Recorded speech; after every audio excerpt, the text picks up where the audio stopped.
At 21 years old, Mason Reed owned exactly three things: an old pickup truck, a worn backpack, and enough hope to survive one more day. Everything else had disappeared. His father died from a heart attack when Mason was 16. His mother passed away from cancer less than 2 years later.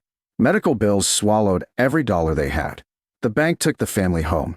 Friends slowly disappeared. By 21, Mason worked temporary construction jobs while sleeping inside his truck beside a public boat launch. Every sunrise looked the same. Wake up, wash in the restroom, find work, eat whatever he could afford. Repeat. One rainy afternoon his phone rang. The caller introduced herself. "My name is Rebecca Collins. I'm handling the estate of your grandfather, Arthur Reed." Mason frowned. My grandfather? Arthur had become a recluse years before. His parents rarely spoke about him. I didn't know he died. He passed away 3 weeks ago. Silence filled the truck. Rebecca continued. He left something specifically to you. 2 days later, Mason sat inside the attorney's office. The estate folder looked surprisingly thin. Rebecca slid a photograph across the desk. It showed an old lakeside house. Large. Beautiful once.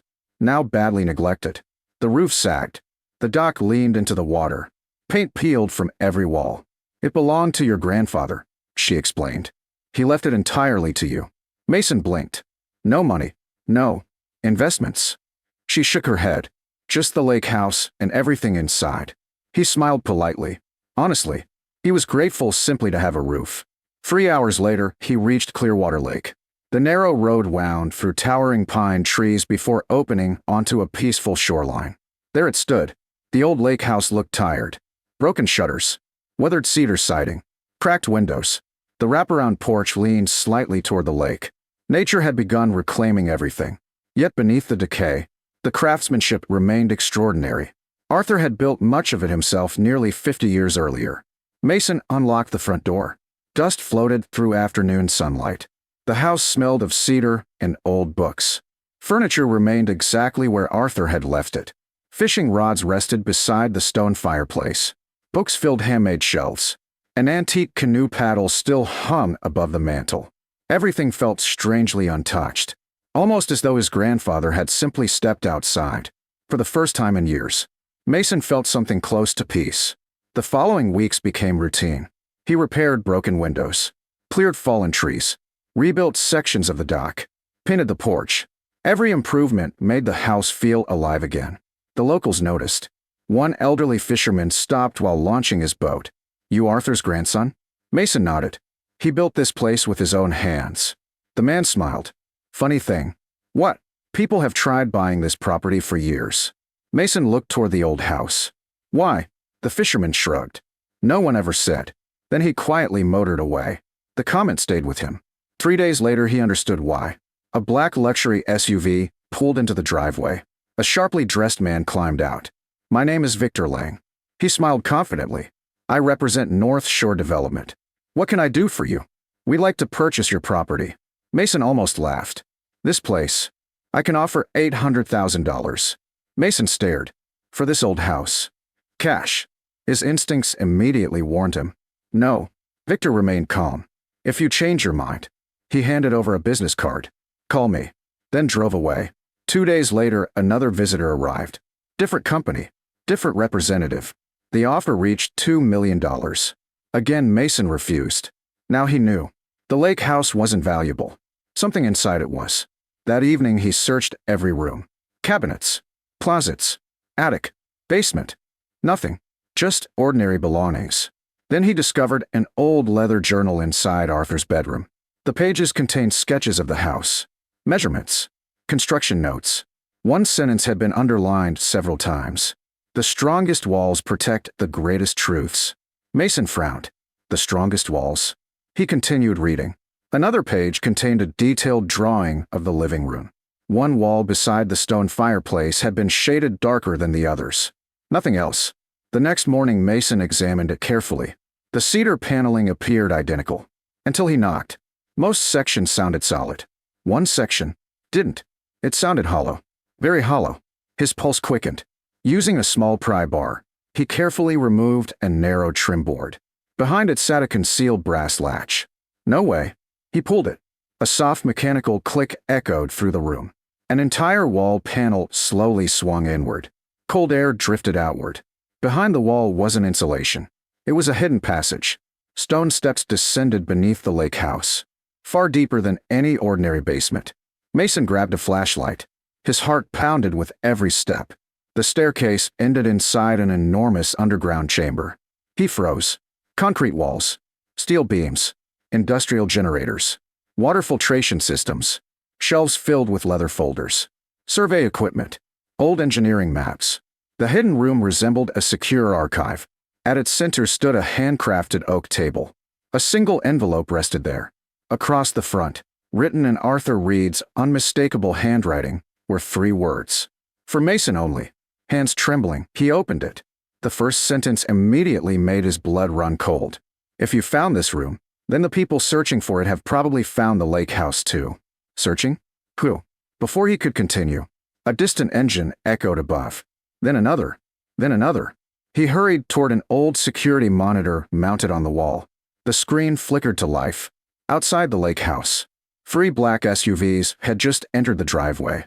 6 men stepped out, and they were already walking toward the front porch. Mason's heart pounded. 3 black SUVs rolled to a stop outside the lake house. 6 men stepped out. None looked interested in buying an old home. They carried surveying equipment, radios, and heavy document cases. They weren't real estate agents. They were searching for something. Mason turned back to Arthur's letter. His hands shook as he continued reading. If they've arrived, they finally discovered what I spent 40 years protecting. He swallowed hard. The next sentence stopped him cold.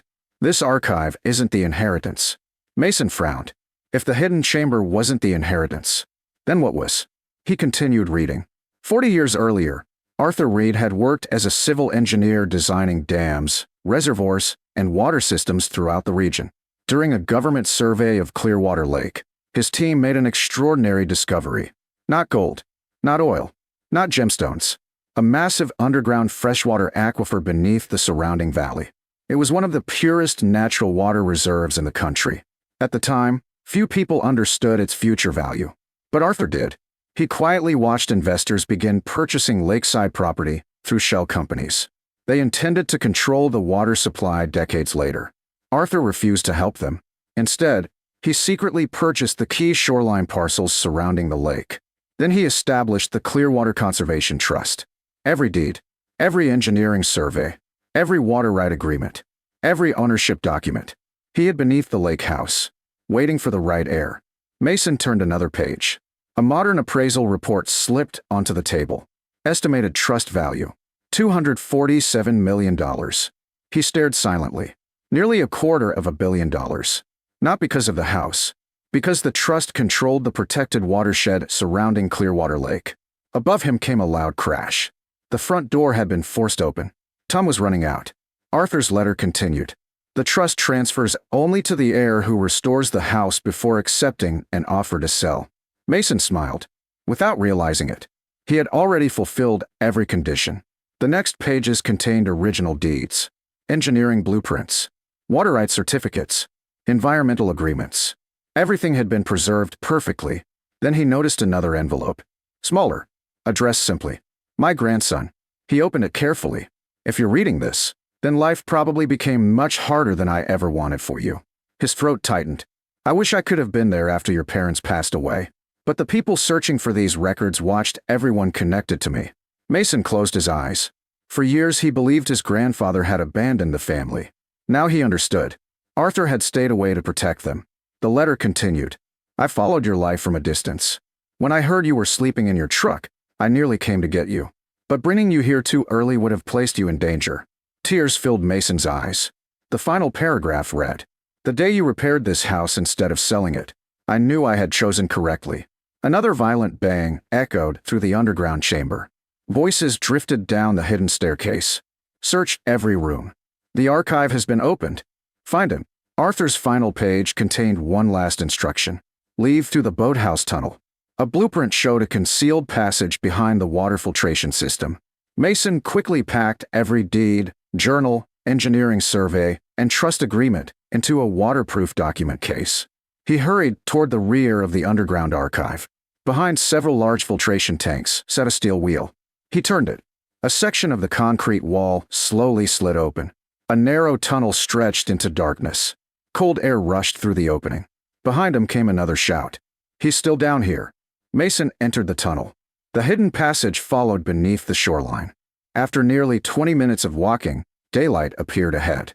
He emerged inside an old wooden boathouse hidden on the opposite side of Clearwater Lake. Waiting inside sat a workbench, a satellite phone, fresh batteries, and one final envelope. Arthur had prepared for everything. Inside rested the business card of attorney Rebecca Collins. A handwritten note beneath it read, "Call immediately." Mason dialed. The attorney answered before the second ring. "Mason Ree." His eyes widened. "You knew I'd call? We've been waiting for this day for many years." Rebecca explained everything. Arthur had legally established the Clearwater Conservation Trust decades earlier. The moment Mason recovered the original documents, ownership automatically transferred. Simultaneously, legal notifications were sent to state authorities, environmental agencies, and financial crime investigators. The men searching the lake house weren't developers. They represented shell corporations that had spent decades secretly attempting to acquire the lake's water rights.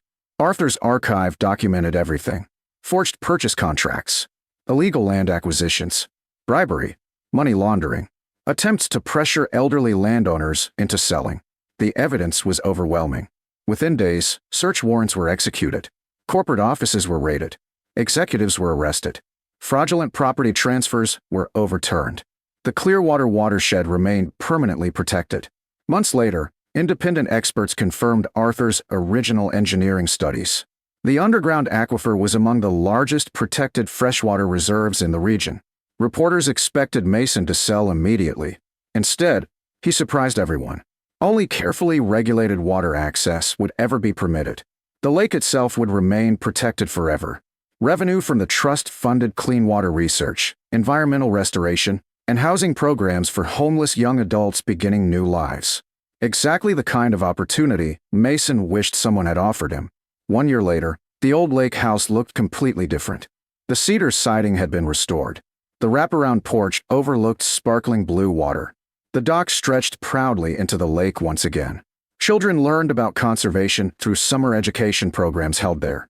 The underground archive remained preserved beneath the house, not as a vault of wealth, but as a reminder that one person's integrity could protect an entire community. One peaceful evening, Mason sat on the end of the rebuilt dock watching the sunset reflect across Clearwater Lake. The gentle waves lapped against the wooden posts. He smiled. Everyone believed he inherited a decaying lake house.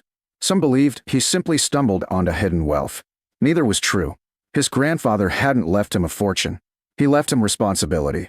He left him purpose. He left him a home built on honesty rather than greed. The hidden wall wasn't the greatest secret inside the lake house. The greatest secret was that Arthur Reed had never measured wealth by money. He measured it by what someone chose to protect when nobody was watching. For a homeless 21-year-old who thought the world had forgotten him, that lesson became the greatest inheritance of all.